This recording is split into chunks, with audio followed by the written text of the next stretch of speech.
ሰላም ክቡራት ተኸታተልቲ ቻናልና ኣብዛ ሓለፈ እዋን ብዛዕባ ኮማንድ ፕሮምፕት ዝተወሰኑ ኮማንድታት ርኢና ነርና ሎመዓልቲ ድማ ብሰፊሑ ክንኣቱ ኢና ስፔሻሊ ብዛዕባ ፋይል ማኔጅመንት ብሲኤምዲ ከመይ ከም ዝመስል ወይ ከዓ ፎልደር ማኔጅመንት ብሲኤምዲ ከመይ ከም ዝመስል ብሰፊሑ ክንርኢ ኢና ስለዚ ነዚ ቻናል እዚ ሓደሽቲ ዝሃሊኩም ሰብስክራይብ ዘይገበርኩም ሰባት ሰብስክራይብ ብምግባር ነዚ ቻናል እዚ ኣባላት ቤተሰብ ኩኑ እዚ ቪድዮ እዚ እንድሕር ፈቲኹምዎ ድማ ላይክ ሼር ብምግባር ንካልኦት እውን ክባፃሕ ኣይትረስዑ ስለዚ ናብ ትምህርትና ክንኣቱ ከለና ዝሓለፈ ብዛዕባ ከመይ ጌርና ፎልደር ክሬት ከም ዝግንብር ወይ ከዓ ዳይሬክተሪ ከመይ ጌርና ክሬት ከም ንገብር ፋይል ከመይ ጌርና ክሬት ከም ንገብርና ከመይ ጌርና ሊስት ከም ንገብሮም ኣብ ሓደ ዳይሬክተሪ ዘለው ፋይላት ወይ ፎልደራት ከመይ ጌርና ሊስት ከም ንገብሮም ካሊእ ከዓ ከመይ ጌርና ዳይሬክተሪ ከመይ ጌርና ክሊር ስክሪን ከም ንጥቀም ርኢና ነርና ስለዚ ሎመዓንቲ ድማ ከመይ ጌርና ኮፒ ከም ንገብር ከመይ ጌርና ሙቭ ከም ንገብር ፋይል ኮፒ ከም ንገብር ፋይል ከመይ ጌርና ሙቭ ከም ንገብር ብዓብዩ ድማ ከመይ ጌርና ኣብ ሓደ ፎልደር ውሽጢ ንኣቲ ዝብል እዚኣቶም ክንርኢ ኢና ስለዚ ነንሕድሕዱ ክንሪኦ ኢና ናብኡ ንስገር ማለት እዩ ስለዚ ካብ ዝሓለፈ ክላስ ነዚ ተምሃርናዮ ከመይ ጌርና ክሬት ከም ንገብር እዩ ስለዚ ኣብዚ ዴር ኢልና ክንርኢ ከለና ኣብዚ ዘለው ፎልደራት ዲስፕሌይ ይገብረልና ማለት እዩ ስለዚ ኣብዚ ዘለው ፎልደራት እንድሕር ዲስፕሌይ ዝገብረልና ኮይኑ ኣብዚ ከዓ እንታይ ክንገብር ንኽእል ኢና ካብዚኣቶም ፎልደራት መሪፅና ናብ ሓደ ፎልደር ክንኣቱ ንኽእል ኢና ንኣብነት እዚ እዚ ኤምኬ ዲር ባህጊ ዝብል ኣለና እንዲ ስለዚ ናብ ባህጊ ውሽጢ ንምእታው እንታይ ኢና ክንገብር ንኽእል ኣብዚ ሲ ኢ ንጥቀም ማለት እዩ ሲ ማለት ቼንጅ ማለት እዩ ዲ ማለት ዳይሬክተሪ ቼንጅ ዳይሬክተሪ ኢና ንብለና ወይ ከዓ ቼንጅ ፎልደር ኣብዚ ሕዚ ዘለኹዎ ፎልደር ሲ ናብ ካሊእ ቼንጅ ገበረኒ እዩ ስለዚ ስፔስ ጌርና እንታይ ንብል እዚ ባህጊ ዝብል እንድሕር ሃልዩ ኣብዚ ቢ ኢልና ዳይሬክትሊ ካብ ኪቦርድና ካብ በተን ክንነቅእ ከለና ባዕሉ ይፅሕፈልና እዩ ማለት እዩ ባዕሉ ይፅሕፈልና ካብኡ ኢንተር ቴልና ሕዚ ኣብዛ ላዕሊ ዘላ ሲ ዩዘርስ ኤችፒ ትብል ነራ ኣብዚ ግን እንታይ ኮይና ኣላ ሕዚ ሲ ዩዘርስ ኤችፒ ባህጊ ትብላ ኣብዚ ሕዚ ዲር ተይለ ኣብቲ ባህጊ ዘለው እንድሕር ሃልዮም ይመፁ እንድሕር ተዘይሃልዮም ከዓ ዜሮ ባይት ኢሉ ዜሮ ከምዚ ይገብረለይ ማለት እዩ ስለዚ ኣብ ባህጊ ውሽጢ ዜሮ ባይት እዩ ዘሎ ማለት እዩ ስለዚ ኣብዚ ውሽጢ እዚ ክሪኤት ክንገብር ተደሊና ፋይል እንታይ ክንብል ንኽእል ኣብዚ ንኣብነት ኢኮ ኢልና ካብኡ ዌል ከም ቱ ባህጊ ኢልና እዚኣ ታይትል ባህጊ ዶት ቴክስቲ እዚኣ ክሬት ገበረለይ ኣለኹ እዚኣ ክሬት ገበረለይ እኒኹ ኦኬ ኢኮ ስፔሊንግ ተጋጊ ኣለኹ ስለዚ ኣብኣ ከለኹም እንደገና እታ ኪቦርድ ኣብ ኣሮ ክንነቅእ ከለና ይመፀልና ስለዚ ከምዚ ናበልና ናብ ሌፍት ኣሮ ኮይድና እዛ ኢኮ ከምዚኣ ክነስተኻኽላ ንኽእል ካብኡ ኢንተር ክብል ከለኹ እንታይ ገይረ ኣለኹ ባህጊ ዌልካም ቱ ባህጊ እዚኣ ክሬት ተገይራኒ ማለት እዩ ስለዚ ሕዚ ዲር ተለ ወይ ሊስት ግበረለይ ተልዮ እዚ እንታይ የምፅኢለኒ እዚ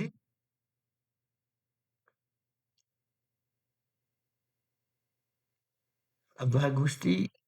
ከም ዘምፅኢለይ እኒኦ ማለት እዩ ስለዚ ካሊእ እንደገና ፎልደር ክሬት ካሊእ ፋይል ክሬት ንግበር ኢኮ ዚስ ኢዝ እንታይ ኮይኑ እዩ ዘምፀለይ ኣሃ ኦኬ ዝረስዕኽዎ ነገር እኒኦ ማለት እዩ ኣብዚኣ እንታይ ረስዕ ኣለኹ ዝኣረው እዚኣ ረስዕ ኣለኹ ዝኣረው እዚኣ እንታይ እያ ጥቕማ ኣብ ምንታይ ፋይል ሴቭ ገበረለይ እዚ እንታይ ገይርለይ እኒኦ ሕዚ ዲስፕሌይ ገይርለይ ኢኮ ኖርማሊ ዲስፕሌይ ንምግባር ከም ቴክስቲ እዩ ኩሉ ሓሲብዎ ዲስፕሌይ ገይርለይ ስለዚ ዝኣረው እዚኣ እንድሕር ተጠቒመ ግን እንታይ ይገብር ኣለኹ ክሬት ገይረያ እኒኹ እዛ ፋይል ማለት እዩ ሕዚ ዲር ኢለ እዚኣ እንድሕር ሰርች ገይረያ እንታይ ትገብረለይ ኣላ እዚ ባህጊ ቴክስት ትብል 19 ኪሎ ባይት ዝሓዘት ሓንቲ ፋይል ኣለት ካይብለን ንብሎ ማለት እዩ ስለዚ እዛ ባህጊ እዚኣ እዚኣ ንሃለዉ ከዓ ኮፒ ገበረለይ ኩለ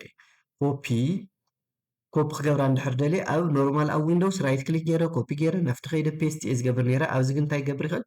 ኮፒ ኢለ ካብኡ ባህጊ ዶት ቲኤክስቲ ዝነበረ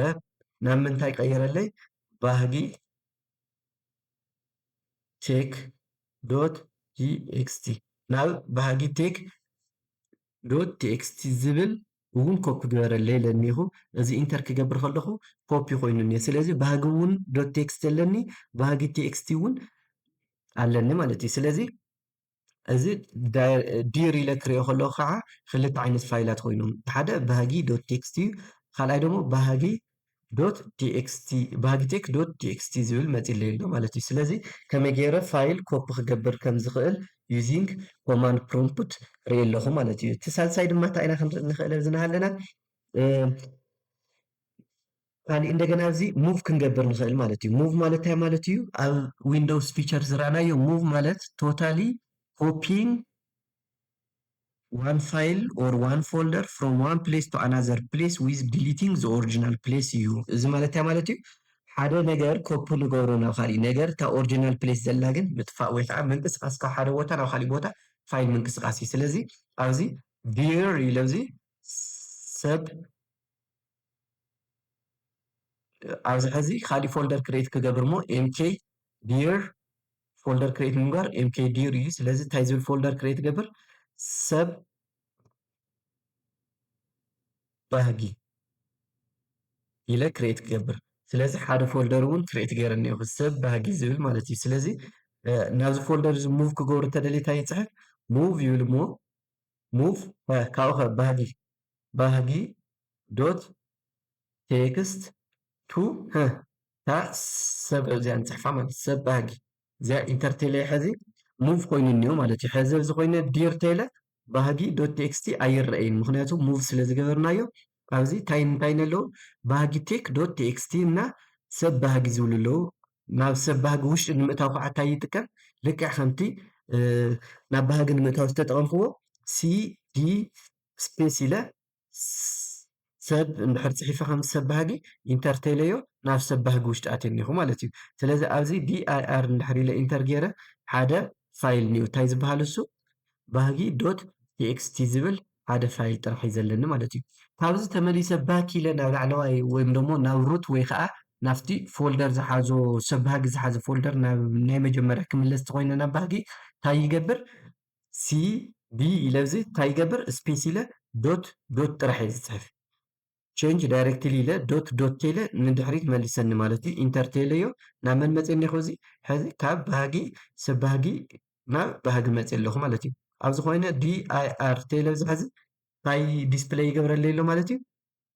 እቶም ኣብ ባህጊ ዘለዉ ማለት እዩ እቶም ኣብ ባህጊ ዘለዉ ፎልደራትና ፋይላት ዲስፕሌይ ይገብረለይ ማለት እዩ ካሊእ እንታይ ክንርኢ ንኽእል ኣብዚ ከዓ ሪኔም ከዓ ክንርኢ ንኽእል ማለት እዩ ፋይል ኔም ሕዚ ሪኔም ንምግባር ራይት ክሊክ ጌርና ሪኔም ንብል ነበልና ነርና ዶ ልክዕ ከምቲ ኢንተርፌስ እሱ ናይ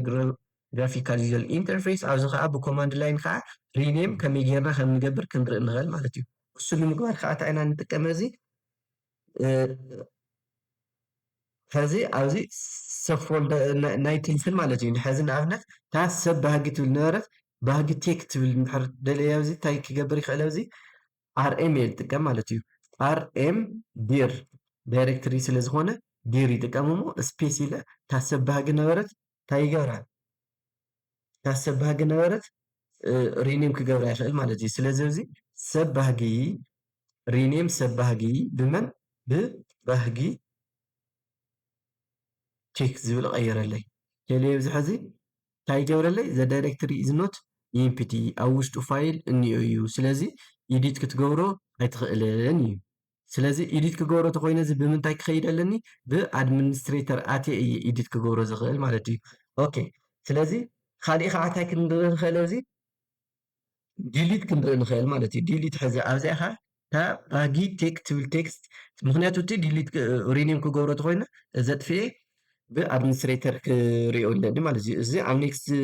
ቪድዮና እንትን ኣብ ኔክስት ቪድዮና ክንሪኦ ኢና ስለዚ ሕዚ ግን ዲሊት ከመይ ጌርና ንገብር ፋይል ርኢና ንዓፅሞ ኣብ ዝቕፅል ዘሎ ብኣድሚኒስትሬተር ኣቲና እንደገና ከመይ ጌርና ሪሙቭ ከም ንገብር ዳይሬክተሪ እውን ክንርኢ ንኽእል ማለት እዩ ስለዚ